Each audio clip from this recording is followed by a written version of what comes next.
2장. 며칠 후 예수께서 가버나움으로 다시 들어가시자 예수께서 집에 계신다는 소식이 퍼졌습니다. 그러나 얼마나 많은 사람들이 모여 들었던지 집안은 물론 문 밖까지도 발 디딜 틈이 없었습니다. 예수께서는 그들에게 말씀하셨습니다. 말씀을 전하셨습니다. 그때 네 사람이 한 중풍 환자를 예수께 데리고 왔습니다. 그러자 사람들이 너무 많아 예수께 가까이 갈 수가 없었습니다. 그래서 그들은 예수께서 계신 곳 바로 위에 지붕을 뚫어 구멍을 내고 중풍 환자를 자리에 눕힌 채 달아 내렸습니다. 줄로 이렇게 네 명이서 이렇게 쭉쭉쭉. 야, 그 네 사람의 믿음도 대단하다. 중풍 환자의 그 믿음보다 그 데리고 온 그 네 명의 사람들이 이 네 사람이 믿음이 더 센 것 같아요. 지붕까지 뜯고 구멍을 내 가지고 이렇게 내린다는 그 대단한. 예수께서는 그들의 믿음을 보시고 그들 중풍 환자에게 말씀하셨습니다. 얘야, 네 죄가 용서받았다. 어떻게 보면 또 동문서답인데, 아니 중풍 고쳐달라고 데려왔는데 네 죄가 용서받았다. 약간 다른 말씀을 하신 거잖아요. 거기 앉아있던 율법학자들은 속으로 야, 율법학자도 믿음이 대단한데 어떻게 그까지 막 그 사람 많은 곳으로 기어 들어왔을까? 뚫고 왔단 얘긴데. 근데 이제 목적은 다르죠. 저 사람이 어떻게 저런 말을 할 수 있단 말인가? 하나님을 모독하고 있거나. 결국 이제 하나 찾아냈네요. 하나님 한 분 말고 누가 죄를 용서할 수 있단 말인가? 뭐 틀린 말은 아니죠. 그러나 예수님이 누구인지를 몰랐기 때문에. 예수께서는 이들이 속으로 이렇게 말씀하시는 것을 마음으로 알아채시고 율법학자에게 말씀하셨습니다. 왜 그런 생각을 하느냐? 중풍 환자한테, 야, 네가 한번 잘 생각해봐. 내 죄가 용서받았다 이 말하고 일어나 자리를 들고 걸어가거라 이 말 중에 어떤 게 더 쉽냐? 이게 더 쉬운 것 같아요. 왜냐하면은, 야, 일어나 네 자리 들고 걸어가거라 하면 할 수가 없잖아요. 기적이 일어나가지고 이렇게 걸어가지 않는 이상은, 우리 일반인이 생각할 때 그냥 네 죄가 용서받았다 이 말 하는 게 훨씬 더 쉽죠. 왜? 이거는 알 수가 없잖아. 근데 자리를 들고 가는 것은 눈에 뻔히 보여야 되는 거니까 그냥 이 말 하는 게 훨씬 더 쉽긴 하죠. 근데 이 말조차도 우리는 양심 있는 믿음 있는 사람이라면 못하죠. 어떻게 죄가 용서받겠어? 알 수가 없지. 그러나 인자가 땅에서 죄를 용서하는 권세가 있는 것을 너에게 알려주겠다. 그리고 예수께서 중풍 환자에게 말씀하셨습니다. 내가 내게 말한다. 일어나 내 자리를 들고 집으로 가거라.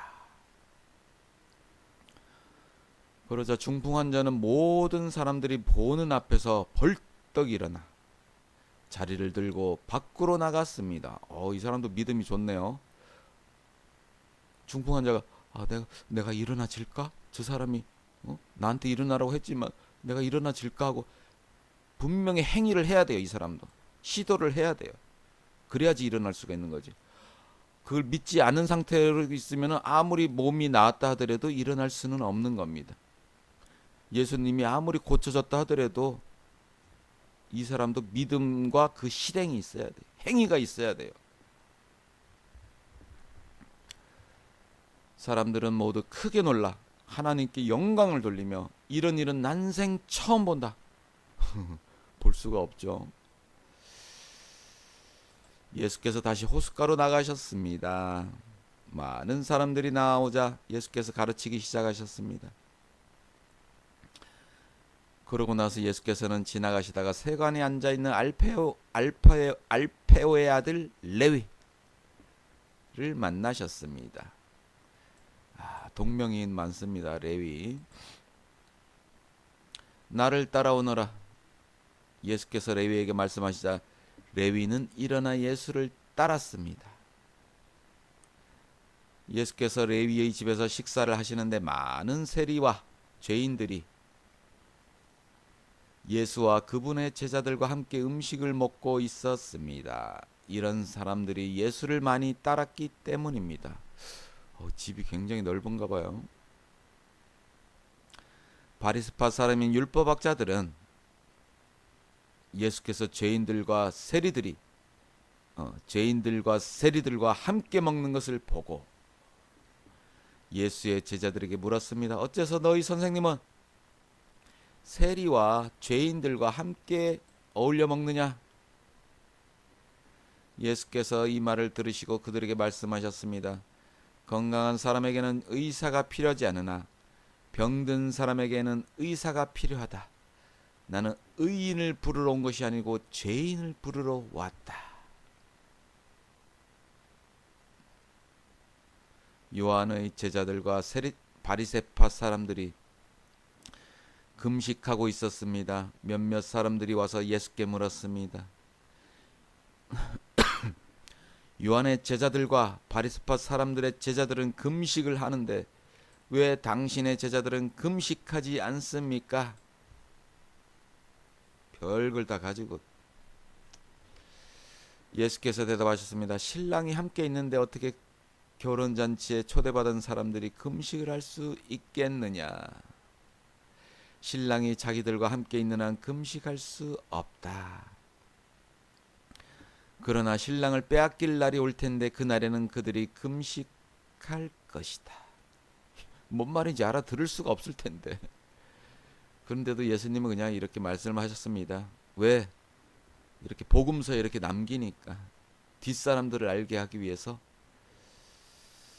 낡은 옷에 새 천조각을 대고 깁는 사람은 없다. 그렇게 하면 새 천조각이 낡은 옷을 잡아당겨 더 찢어지게 된다. 또한 새 포도주를 낡은 가죽 부대에 담는 사람도 없다. 그렇게 하면 포도주가 부대를 터뜨려 포도주와 부대 모두 버리게 되기 때문이다. 새 포도주는 새 부대에 담아야 하는 법이다.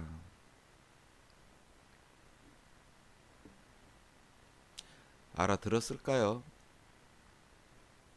못 알아들었겠죠. 우리들은 이제 아는 이유는 그냥 성경을 계속 봤으니까 우리는 아는 거고요.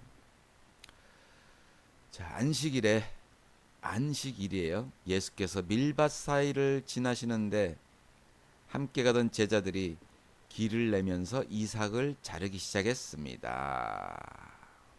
먹으려고 자른 거죠. 바리새파 사람들이 예수께 말했습니다. 보십시오. 어째서 저들이 안식일에 해서는 안 될 일을 하는 것입니까? 예수께서 대답하셨습니다. 다윗과 그 일행이 배가 고파 먹을 것이 필요했을 때 다윗이 어떻게 했는지 읽어보지 못했느냐? 아비아달 대제사장 때에 다윗이 하나님의 집에 들어가 제사장만 먹게 돼 있는 진설병을 다윗이 먹고 자기 일행에게도 나눠주지 않았느냐? 그리고 나서 예수께서 바리새파 사람들에게 말씀하셨습니다. 안식일은 사람을 위해 만들어진 것이지 사람이 안식일을 위해 있는 것이 아니다. 그러므로 인자는 안식일에도 주인이다.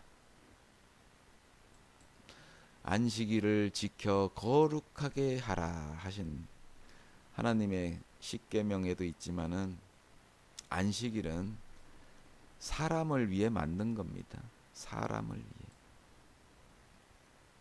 사람이 안식일을 위해 있는 것이 아니다. 종종 까먹고 살고 있습니다. 그러므로 인자는 안식일에도 주인이다. 예수님이 주인입니다. 예수님을 생각하면서 지내야 하는 안식일.